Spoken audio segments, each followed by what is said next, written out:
take a lecture for you. Please wait. Evening you will get notice. Who is not coming to classes? Everyone should come to offline classes, okay? Okay. All right. So, okay, listen. Excuse me, sir. Okay.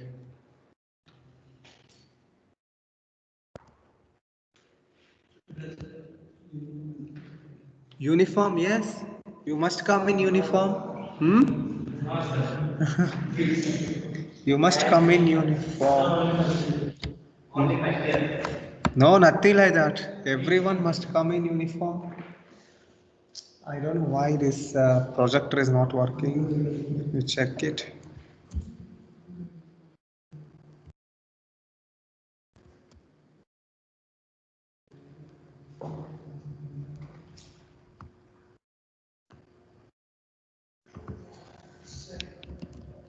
Just a second, some technical issues.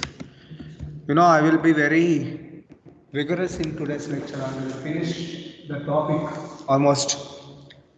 All right.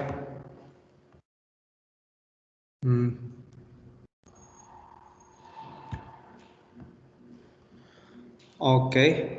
So in the last lecture, we discussed about the precipitation reactions, right? I discussed about the difference between agglutination reaction and precipitation reaction. So can anyone say what is the difference? The major difference between precipitation and agglutination reactions? Can anyone say? So, in case of agglutination reaction, a particulate antigen will participate. Okay, particulate antigen will participate in the antigen-antibody reaction.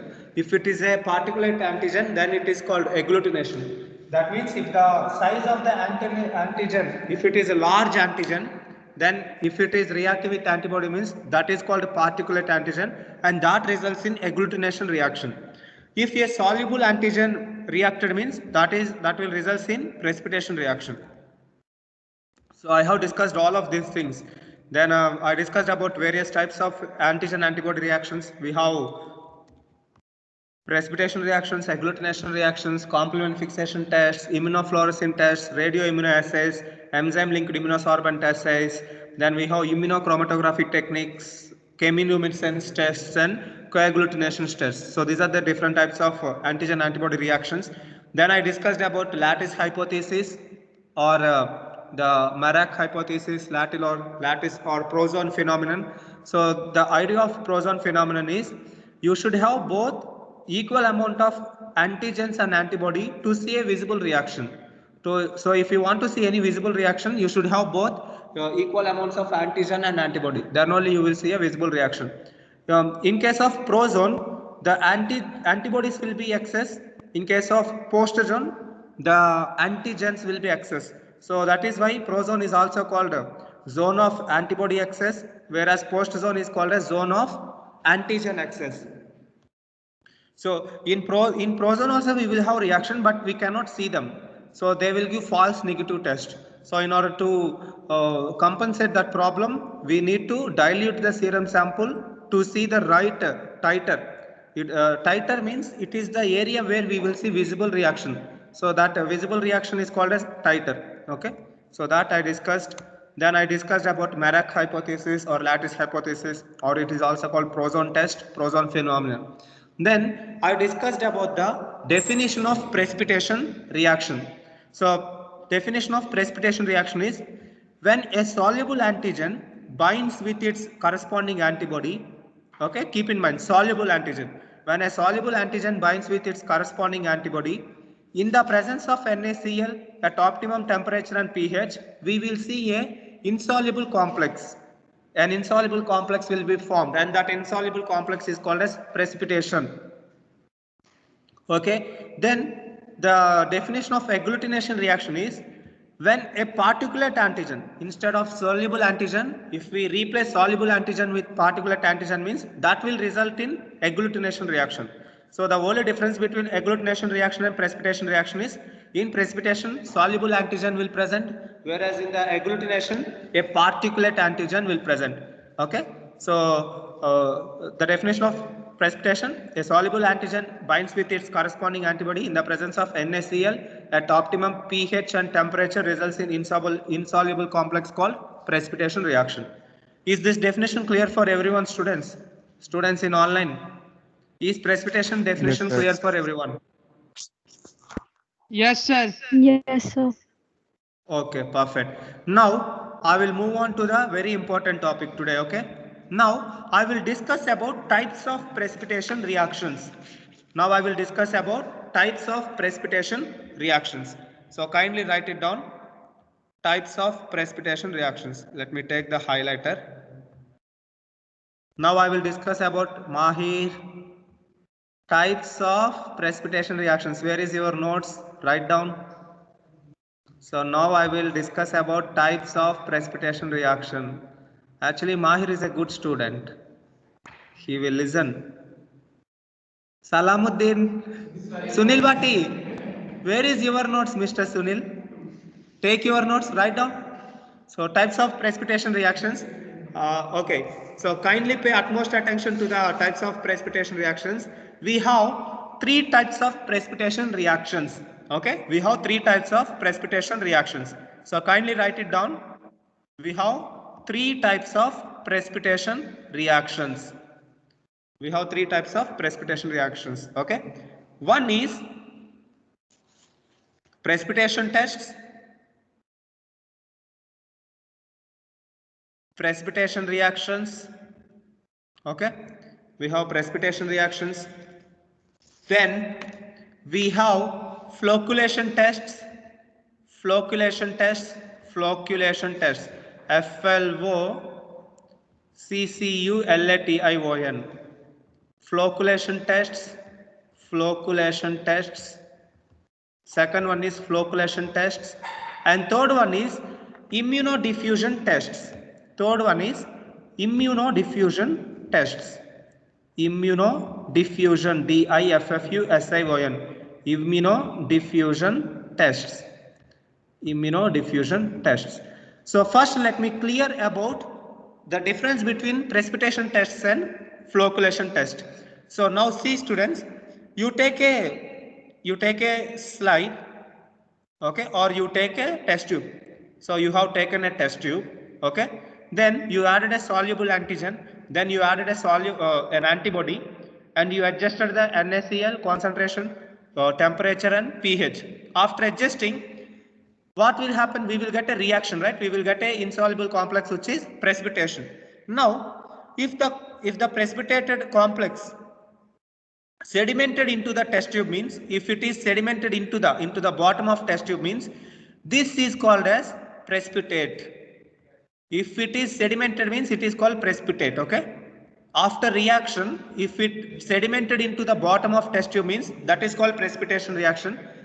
Or sometimes after reaction, it will float on the surface of media. It will float on the surface of any serum or any fluid. Okay, the reaction molecules will float. If it is floating, then it is called as flocculation reaction. So that is the major difference. If it is floating, means floating is called flocculation reaction. If it is sedimenting, means say it is called as precipitation reaction. Floating is called flocculation, whereas sedimenting is called as precipitation. Other than this, we have immunodiffusion. Immunodiffusion means in immunodiffusion we will use gels. Okay, we will use a gel. For example, agar gel. I will use a agar gel. Okay, so I will take a gel, a cube of gel. For example, simply I will take a test tube. Okay, in the test tube I added a gel. I hope you know how a gel looks like. It will be like a curd. It will looks like a dahi, right? It looks like a semi-solid thing, right? That is called gel. Now in this gel, after adding agar gel, I will add antigen. After adding gel, I will add antigen. Okay, patient sample. I will add antigen. Then I will add antibodies also. Then I will add antibodies. Okay. Then I will add antibodies. Now both the antigen and antibody will attract each other and they will form a line. They will form a precipitate line. Okay. So these kind of reactions are called as immunodiffusion reactions or immunodiffusion tests. Here what happened? Immune, that means antibodies diffused in the gel and they made a precipitate. They will form a insoluble complexes.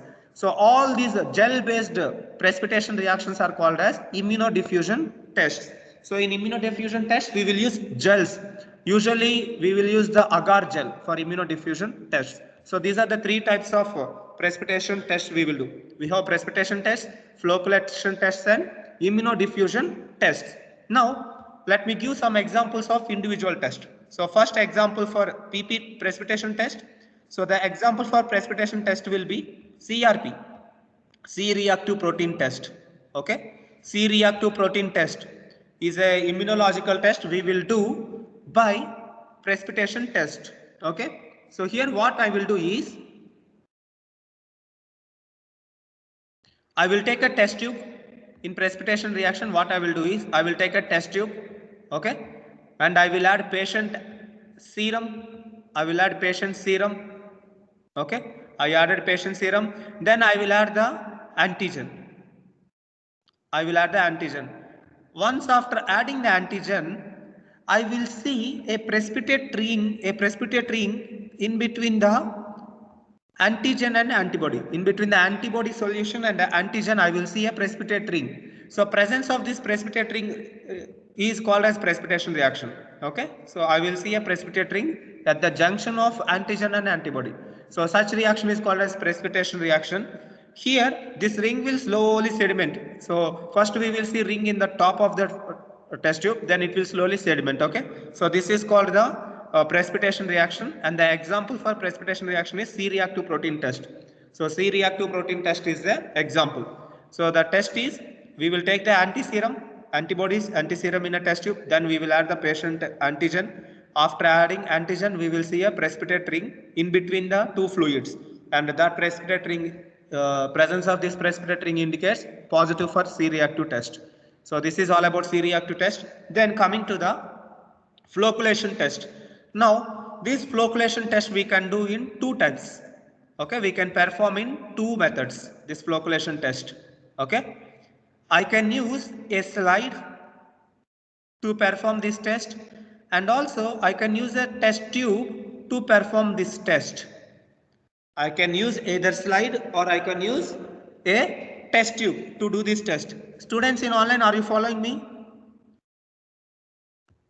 Yes, sir. Okay. Yes, sir. Yes, sir. Okay, listen. So this flocculation test can be done in two methods. It can be performed on a slide and also it can be performed on a test tube. If we are performing on a slide, the procedure will be very straightforward.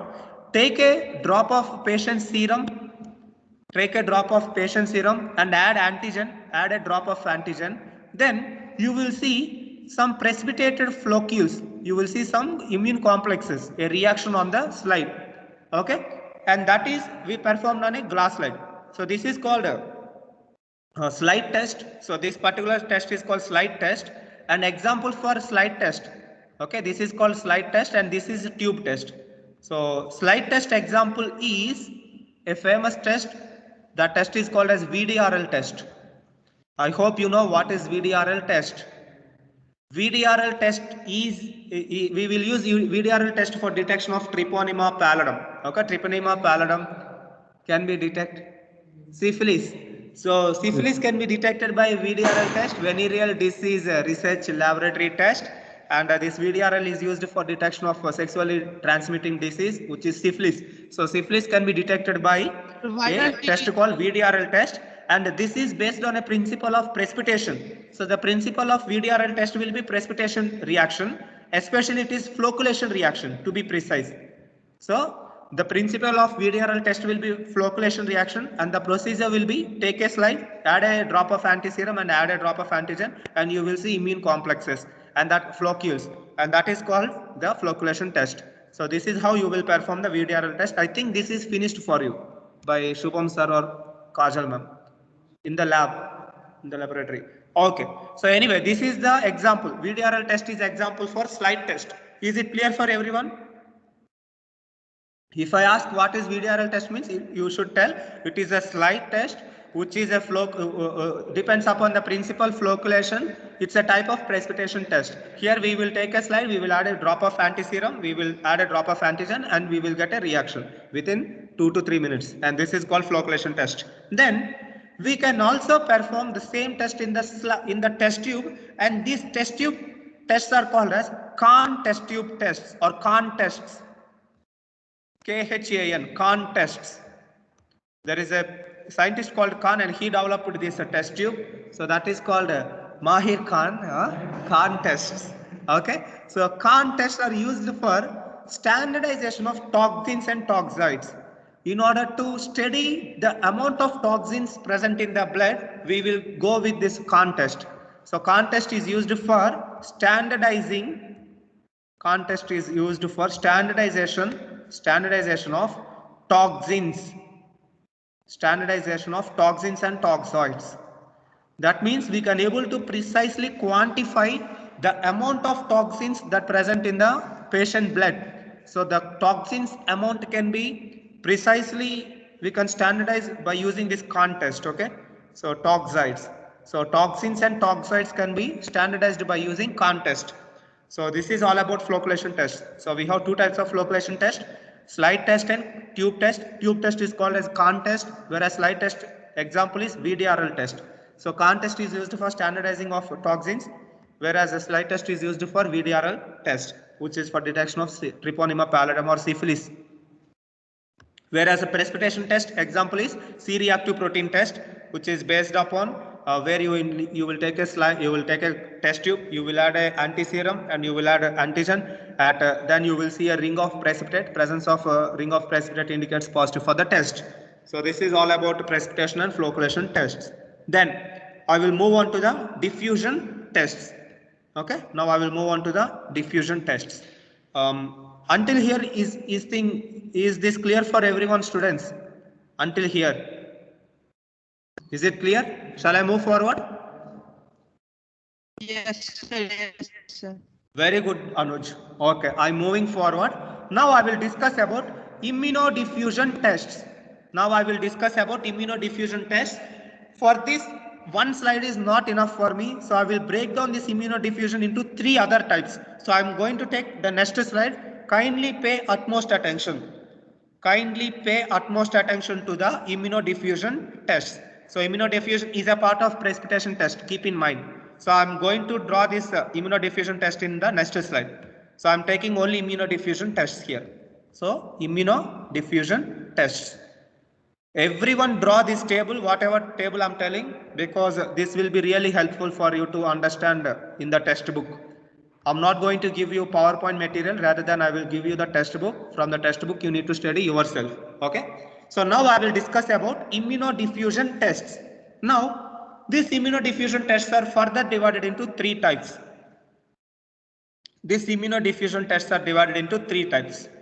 Kindly write properly, don't make any mistakes. Okay, these immunodiffusions are divided into 3 types. 1. Immunodiffusion test, basic immunodiffusion test. Okay, 1. Basic immunodiffusion tests. 1. Basic immunodiffusion tests.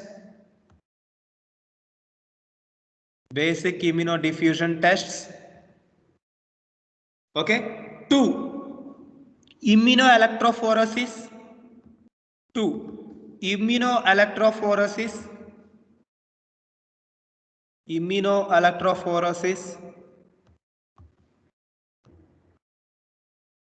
Electrophoresis, PHORESIS. Okay. Immunoelectrophoresis. Then third one is electroimmunodiffusion. These both words looks very similar. Kindly observe the difference. Third one is electroimmunodiffusion. Electroimmunodiffusion. The third one is electroimmunodiffusion. Okay, the third one is electroimmunodiffusion. Now I will start discussing about immunodiffusion tests. Okay, basic immunodiffusion tests.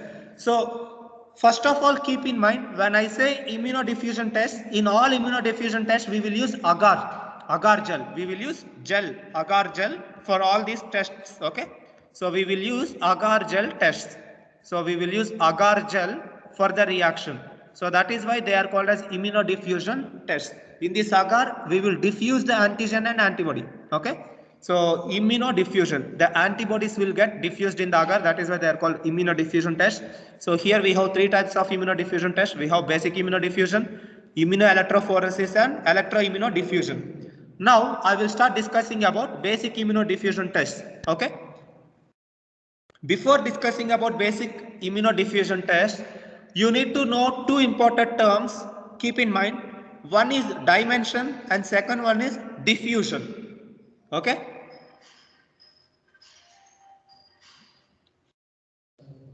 Okay, let me love you, Mahir.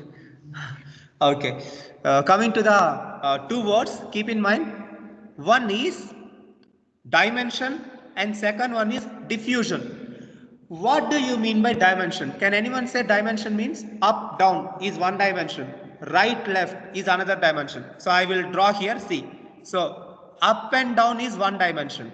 Okay, up and down is one dimension. Then right and left will be second dimension. Right and left will be second dimension. If you see the depth, then depth will be third dimension. Depth is third dimension. So up, top, bottom is one dimension. Top, down and right, left, it is a second dimension.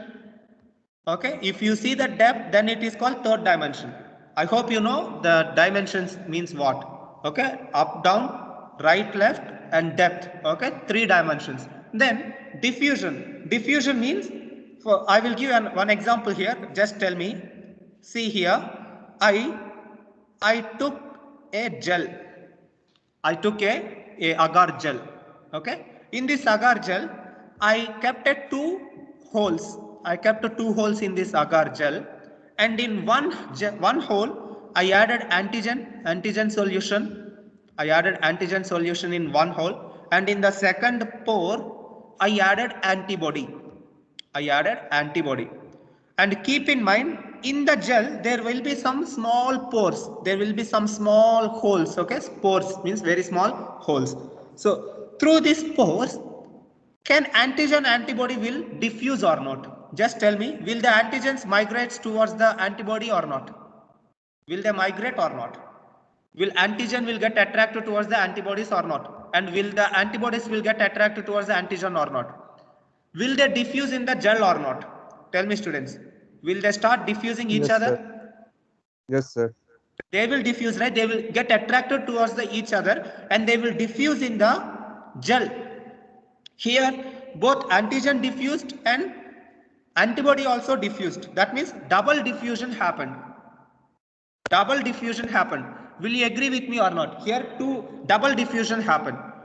One antigen diffused and antibody also diffused. That means double diffusion happened in this scenario. Now I will give you another scenario. In the second scenario, I took a gel, and this gel, in the gel I already kept the antibodies. So antibodies present everywhere in this gel. I already mixed antibodies in this gel. Okay, I already mixed antibodies in this gel, and now I will add a drop of antigen on the top of the gel. Now I will add a drop of antigen on the top of gel. Okay, which will diffuse? Will the antigen diffuses or antibody diffuses? Which will diffuse? Antigen diffuses or antibody will diffuse? Antigen will diffuse. Antibody cannot diffuse because antibody already present everywhere in the gel. It need not to diffuse. Only antigen will diffuse. That means single diffusion. This is single diffusion. Will you agree? This is called single diffusion and this is called double diffusion.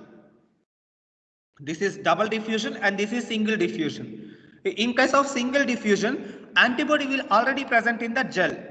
In case of double diffusion, antibody does not present in the gel. Antigen and antibody will present in individual places. That is why we got double diffusion. And here only one diffusion happened, which is single diffusion by the antigen. So this is all about diffusions. Now you just tell me about dimensions. Now I will give you some examples. Tell me about the dimensions for me. Okay. Here I took a slide. Okay, I took a test tube. I took a test tube. And another scenario, I took a glass slide. I took a glass slide. Now listen. In this test tube, I added gel. I added a gel. In this gel, I added gel. Then what I did is,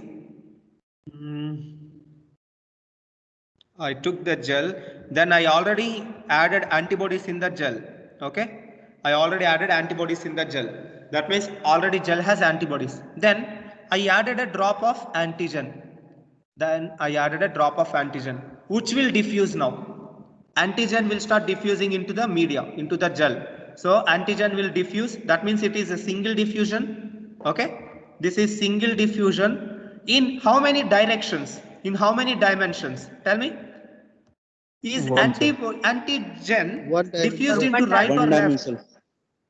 No, it only diffused into top to bottom. Only one dimension diffusion happened. Will you agree or not? Only one dimension diffusion happens from top to bottom. Then what type of diffusion it is? One dimension. One dimension, single diffusion. Is this clear for you? This is one dimension, single diffusion happened. Okay? Single diffusion in one dimension, this scenario. Then second scenario is, I took a glass slide. Now, I coated this glass slide with a gel. So I added a layer of gel on this glass slide. So I added a layer of plain gel, normal gel I added. Okay. I added a normal gel. Then I kept two wells. I digged two holes in it. Okay. So I kept two wells. One well here and one well here. Okay. And keep in mind this is gel.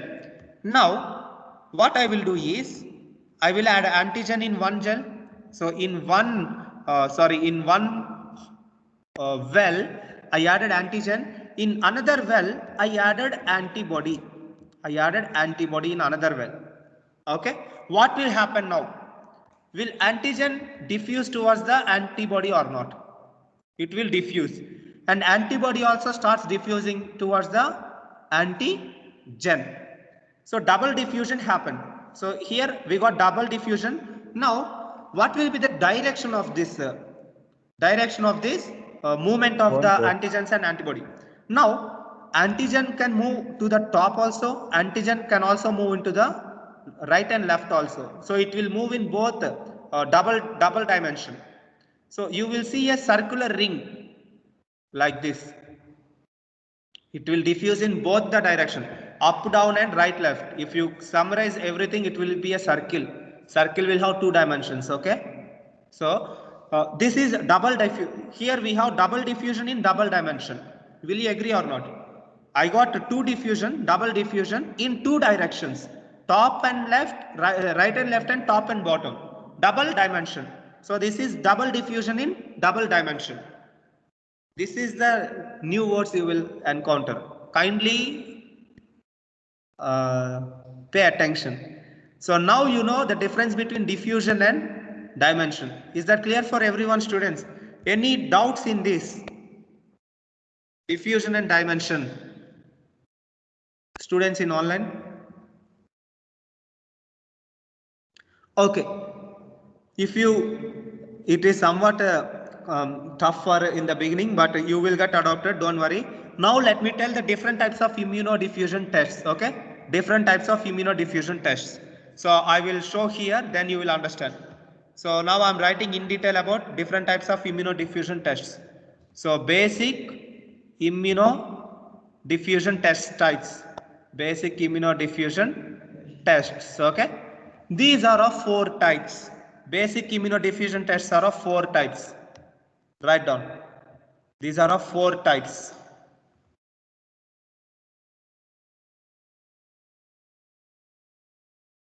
Basic immunodiffusion tests are of 4 types. First one, single diffusion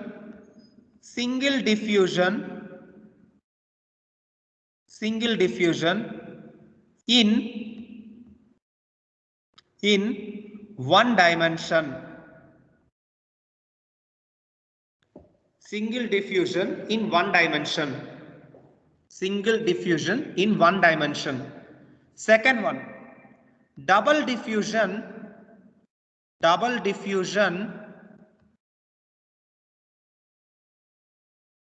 in one dimension. Double diffusion in one dimension. Keep in mind, first one is single diffusion in one dimension, and second one is double diffusion in one dimension. And third one, single diffusion, okay, single diffusion in two dimension,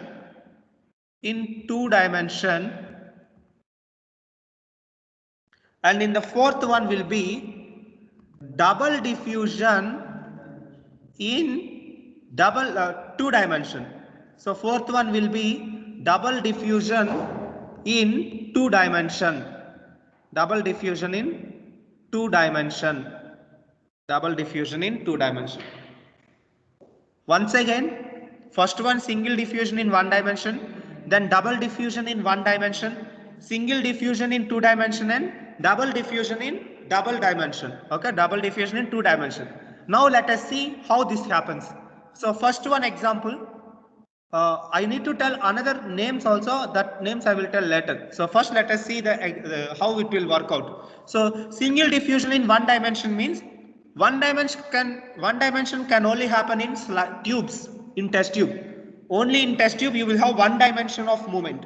One dimension movement, right? So whenever I'm saying one dimension, always remember test tubes. So if there is one dimension means one dimension can only happen in test tube. So immediately draw your test tube. So you will remember easily. Only in test tube you will have one dimension. So whenever I say one dimension, it will be test tube only. So first now I added test tube. Okay. Now in the first scenario, how many diffusions happening? Only single diffusion. That means maybe antibody already present in the gel. I take a gel in a test tube, and in that gel antibody already present. Antibody mixed gel I will take. I will take a antibody mixed gel. Okay. Then I will add a drop of antigen to it. On the top of it, I will add a drop of antigen. When I add antigen, antigen will start diffusing into the gel and it will precipitate at one point. It will precipitate in a point where the number of antibodies and number of antigens are same. Okay, it will precipitate at one particular point in the test tube, and this test is called as, this particular test is called as Odin procedure. This test is called as Odin procedure. OUDIN. Odin procedure. This test is called as Odin procedure.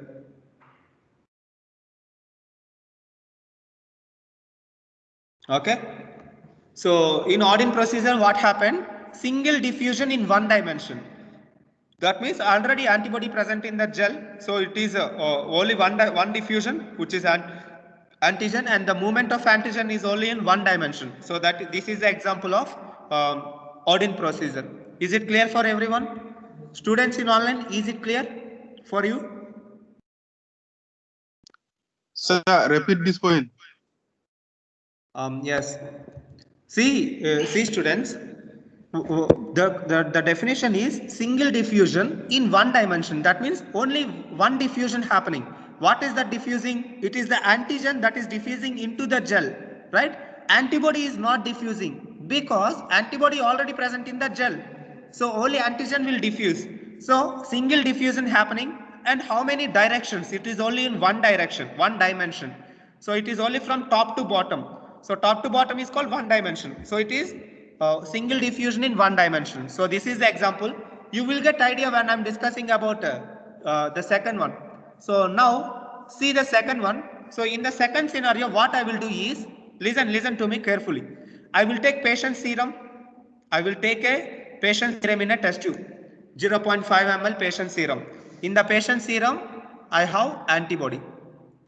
I took patient serum. Then I will add a layer of plain gel. I will add a gel on the top of antibody. On the top of antibody, I added a gel. Then on the top of gel, I will add antigen. Here I added an antigen. Now tell me what will happen. Now what happens here? Antibody will get attracted to migrate into the gel. Will antibody migrate stop or not? Antibodies will start migrating into the gel. At the same time, antigens also will start migrating into the gel from top to down. How many diffusions happened here? Double diffusions. 4. Double diffusions. Antibody diffused, antigen diffused. In what direction? In only one direction, top to bottom or down, bottom to top, in only one dimension. So this is called double diffusion in one dimension. Is this clear? Double diffusion in one dimension happened. It is only from top to bottom. Top to bottom is called one dimension. If it is top to bottom and right to left, both happening means that is double dimension. Double dimension I will discuss later. So is this double diffusion in one dimension clear for everyone? Here what I did is, I took antibody, then I added a plain gel, then I added antigen. Now antibody will start diffusing into the gel and antigens also diffuse into the gel. So double diffusion happened and I will get a reaction in the gel. Okay, so this is double diffusion in one direction, one dimension. Okay, so this is called double diffusion in one dimension, and this test is also called as Oakley-Fulthorpe test. Oakley-Fulthorpe. So write down the name. It is also called Oakley, O-A-K-L-E-Y, Oakley-Fulthorpe, O-A-K-L-E-Y, O-A-K-L-E-Y, Oakley-Fulthorpe. These are the scientists who discovered this test. Fulthorpe, T-H-R-O-P-H-Y, F-U-L-T-H-R-O-P-H-Y, Oakley-Fulthorpe test.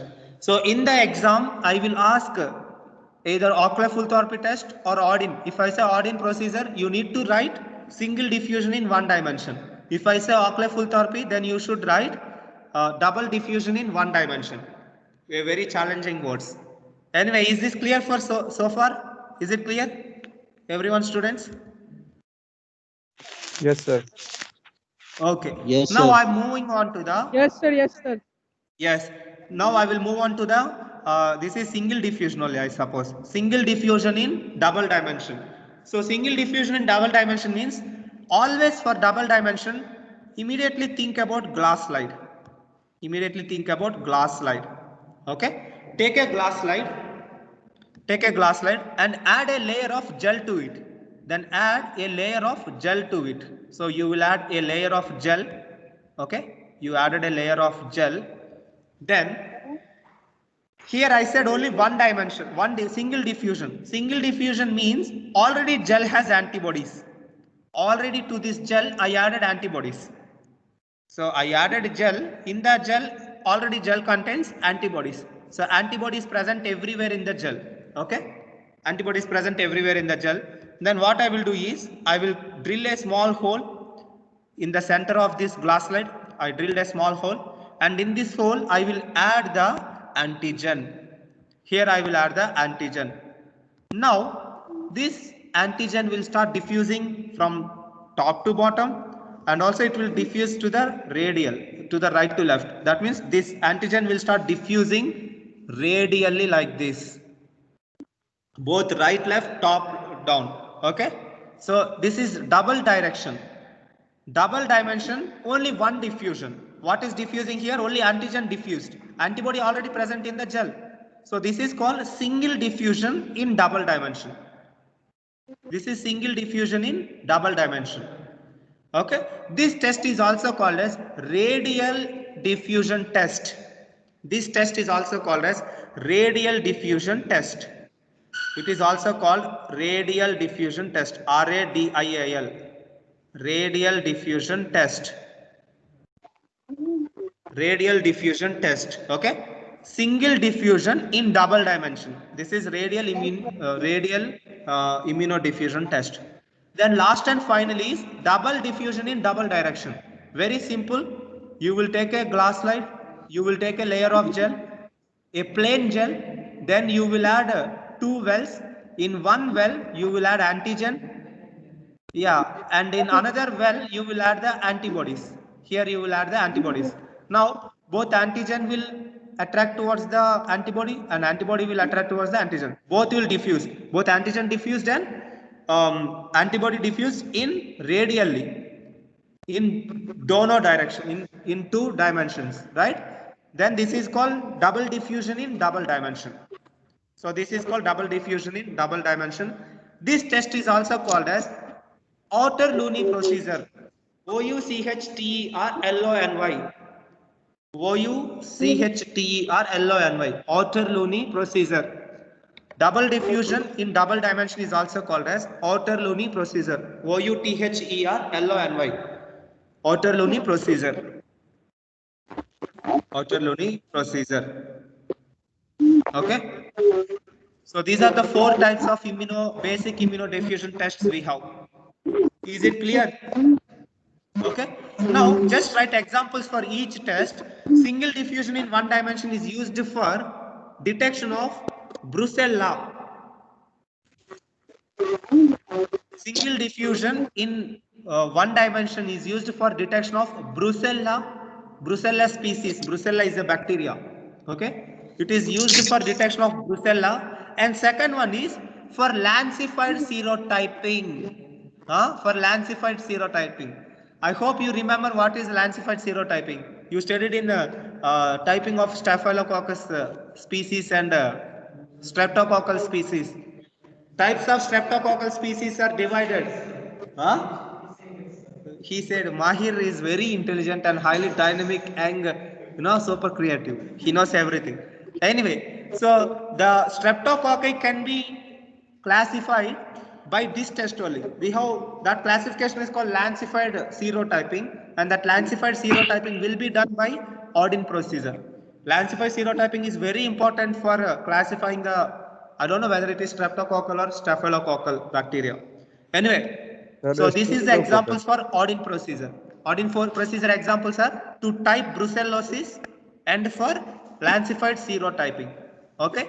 Then Oakley-Fulthorpe procedure. Oakley-Fulthorpe procedure or double diffusion in one dimension. So Oakley-Fulthorpe procedure is very important for detection of smallpox. For smallpox, detection of smallpox, and for demonstration of antibodies in the patient sample, we will go with Oakley-Fulthorpe procedure. So Oakley-Fulthorpe is useful for detection of smallpox and to detect antibodies in the patient sample. And to detect antibodies in the patient sample, we will go with Oakley-Fulthorpe procedure. Oakley-Fulthorpe is also called as double diffusion in one dimension. Double diffusion in one dimension or Oakley-Fulthorpe. Okay. Then coming to the third one. Third one is single diffusion in double dimension is used for detection of 5 types of antibodies. 5 types of antibodies can be detected by radio immunodiffusion test. What are the 5 types of antibodies we have? IgA, IgG, IgM, IgE, So all these 5 antibodies can be precisely, we can able to filter them, we can able to separate them by using the double diffusion, single diffusion in double dimension. Okay. So radio immunodiffusion test is used for detection of 5 types of antibodies. Then the Outer-Looney procedure is used for identification of identical antigens for detection of C. diphtheria. Simply, okay. So Outer-Looney procedure is for detection of diphtheria, C. diphtheria, Clostridium diphtheria. For detection of Clostridium diphtheria, we will go for Outer-Looney procedure. Outer-Looney procedure is important for detection of C. diphtheria. C stands for Clostridium diphtheria. So Clostridium diphtheria antigens can be detected by double diffusion in double dimension. Okay. So these are the 4 types of immunodiffusion tests we have. We have single diffusion in one dimension, double diffusion in double dimension. Then we have single diffusion in double dimension and double diffusion in double dimension, right? Single diffusion in one dimension is also called as Odin procedure, whereas double diffusion in one dimension is called Oakley-Fulthorpe procedure, whereas single diffusion in double dimension is called radio immunodiffusion, and the double diffusion in double dimension is called as Otterluni procedure. Okay. These will be the important MCQ questions for your exam. I will directly ask what is Oakley-Fulthorpe procedure. Then you should write it is double diffusion in one dimension. Is this clear for everyone in the online, students in online? Yes, sir. Yes, sir. Yes, Hello, sir. sir. Sir, hello. Very good, students. Hello. Now, I'm moving on to the second types of immunodiffusion tests. What is the second type? Excuse me, It sir. is immunoelectrophoresis. Now, let's discuss about immunoelectrophoresis. Okay. So here, So, excuse me, sir. yes. Sir, can you repeat this, sir? Example of single diffusion in one dimension, sir. Can I repeat? Which one? Example of single diffusion in one dimension, sir. Diffusion in one dimension. Yes, sir. Example, sir.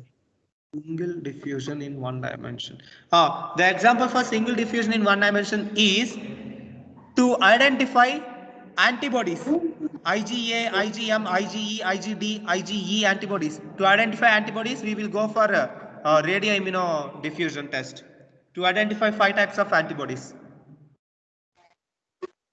Okay. Okay. Next, I will discuss about the second one, which is immunoelectrophoresis. So now I will discuss about immunoelectrophoresis.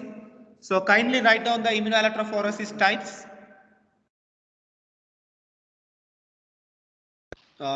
Just a second, let me open the notes.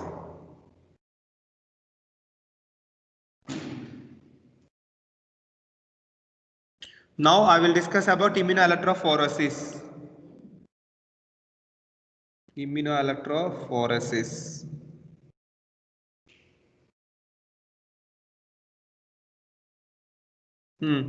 Write down. So we have three types of immunoelectrophoresis. So we have 3 types of immunoelectrophoresis. Write down. We have 3 types of immunoelectrophoresis. Immunoelectrophoresis. Immunoelectrophoresis.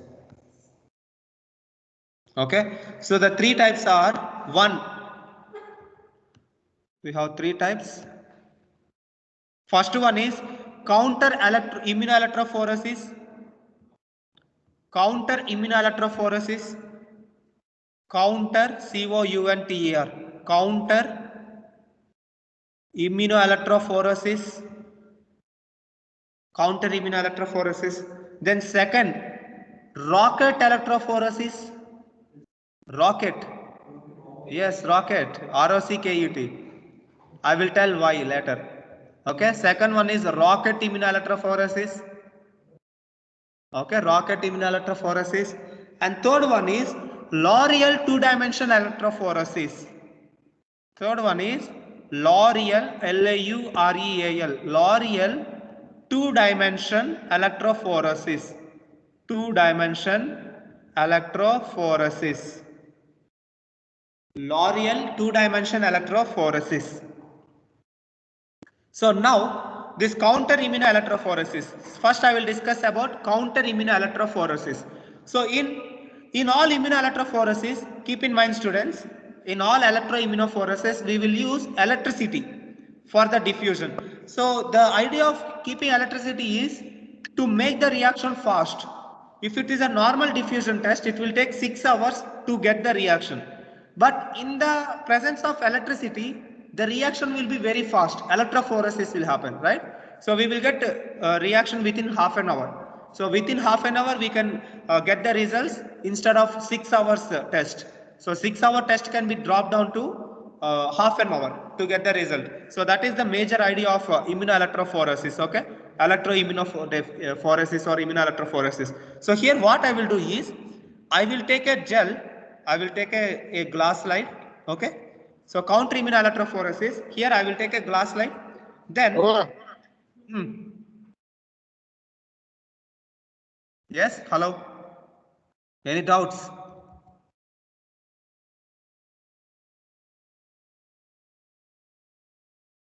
Hello, sir. We need to take a normal glass slide, sir. Yes, we need to take only normal glass slide. Yes. Okay. Now what I will do is I will take a glass slide and I will take agar gel. I will add a layer of agar gel. Okay. I added a layer of agar gel. Then I will keep two wells. I will take two wells. In one well, I will add antigen. In one well, I will add antigen. In another well, I will add antibody. Okay. In another well, I will add antibody. Then I will place electricity to this slide. I will keep a electricity to this slide. So the reaction will get fast. So both antigen and antibody will react each other, and they will at one point they will form a precipitate line. And this is how the counter immunoelectrophoresis happens. Counter current, we will keep a counter current, so they will move counter to each other. So antigen will move this direction and antibody will move this direction in the presence of electricity. So this is called as counter immunoelectrophoresis. Okay, so counter immunoelectrophoresis. So here this one and this one looks very similar, right? Double diffusion in 2 dimension, and this one looks very simple. Here there is no electricity, there is no current here, but here we have current. That's it. That is the only difference. The only difference between Autorluni procedure and this one is here we will apply electricity, whereas here we won't apply electricity. That's it. Okay. So this particular test is used for detection of hepatitis B antigens. It is used for detection of hepatitis B antigens in the CSF. This test is used for detection of hepatitis B antigens and antibodies in the CSF sample, in the cerebrospinal fluid sample.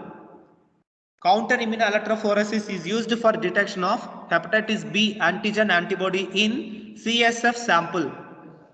Okay, so this is all about counter immunoelectrophoresis. Then we have rocket immunoelectrophoresis. Then second one is rocket immunoelectrophoresis.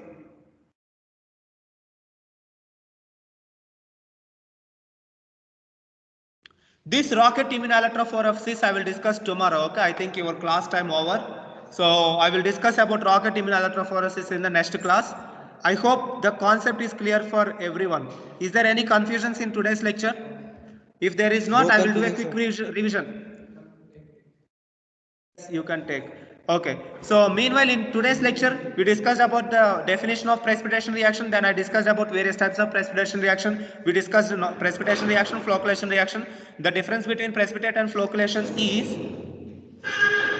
you can take that. So if the complex sedimented means that is called precipitation. If it is floated means that is called flocculation.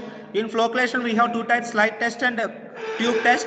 So slide test is used for VDRL, whereas tube test is also called as Kahn test. Okay, you can take complete. No. This is the one. Yeah.